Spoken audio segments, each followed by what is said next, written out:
জ্ঞাত আয় বহির্ভূত সম্পদ অর্জনের মামলায় ঘুষ দাবি ও গ্রহণের অভিযোগ উঠেছে দুদক সহকারী পরিচালকের বিরুদ্ধে। এ বিষয়ে বিস্তারিত হাইকোর্টে অভিযোগকারীরা জানিয়েছেন তাদের কাছে ঘুষ দাবির অডিও ভিডিও প্রমাণ আছে। ৭ মার্চ সেসব প্রমাণ তলব করেছে আদালত। আর বিস্তারিত জানবো সহকর্মী ইব্রাহিম খলিলের রিপোর্টে। ২০১৮ সালে ঢাকা সদর সাব রেজিস্ট্রার ও বর্তমানে পিরোজপুর সাব রেজিস্ট্রার মোহাম্মদ আব্দুল কুদ্দুস হাওলাদার ও তার স্ত্রী মাহিনুর বেগমের বিরুদ্ধে একটি অভিযোগ গঠন করে দুদক। এরপর তাদের স্থাবর অস্থাবর সম্পত্তি দাখিল করতে বলা হয়। সে অনুযায়ী তারা সম্পদ বিবরণী দাখিল করে। তদন্ত শেষে ২০২০ সালে তাদের বিরুদ্ধে মামলা করে দুদক। মামলা অভিযোগ, দাখিলকৃত সম্পদ বিবরণীতে আব্দুল কুদ্দুস হাওলাদার ও মাহিনুর বেগম দম্পতি ৬.৫ লাখ টাকা সম্পদের তথ্য গোপন এবং ১,৫,০০,০০০ টাকা জ্ঞাত আয় বহির্ভূত সম্পদ অর্জন করেছেন। কিন্তু বিবাদীরা এই মামলার তদন্ত কর্মকর্তা দুদকের সহকারী পরিচালক আলমগীর হোসেনের বিরুদ্ধে ঘুষ গ্রহণ ও দাবির গুরুতর অভিযোগ আনেন।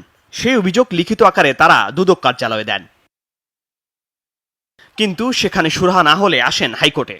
তদন্ত কর্মকর্তা পরিবর্তনের রিট শুনানিতে বিবাদী আইনজীবীরা জানান এই তদন্ত কর্মকর্তার ঘুষ গ্রহণ ও দাবির অডিও ভিডিও আছে তাদের কাছে। হাইকোর্ট সেই অডিও ভিডিও তলব করে মঙ্গলবার।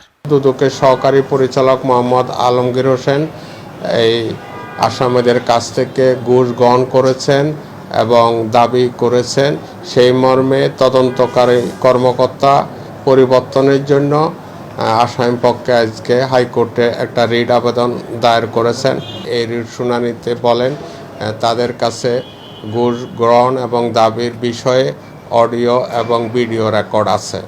কোর্ট আজকে তাদেরকে বলেছেন আপনারা এই অডিও এবং ভিডিও রেকর্ড দাখিল করেন।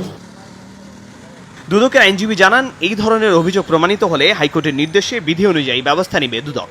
যেই অভিযোগ আসুক নিশ্চয়ই হাইকোর্ট ডিভিশন এটা সিরিয়াসলি এটা খতিয়ে দেখবে এবং হাইকোর্ট যদি কোনো নির্দেশনা দেয় অবশ্যই দুদক তার আইন বিধি অনুযায়ী কাজ করবেন। কোনো কর্মকর্তা কর্মচারীর বিরুদ্ধে কোনো যদি আপনার অভিযোগ আসে সেটা যদি কমিশন খতিয়ে দেখে মনে করে অভিযোগ আসছে তার কর্মচারী বিধিমালা অনুযায়ী দুদক ব্যবস্থা নেবে।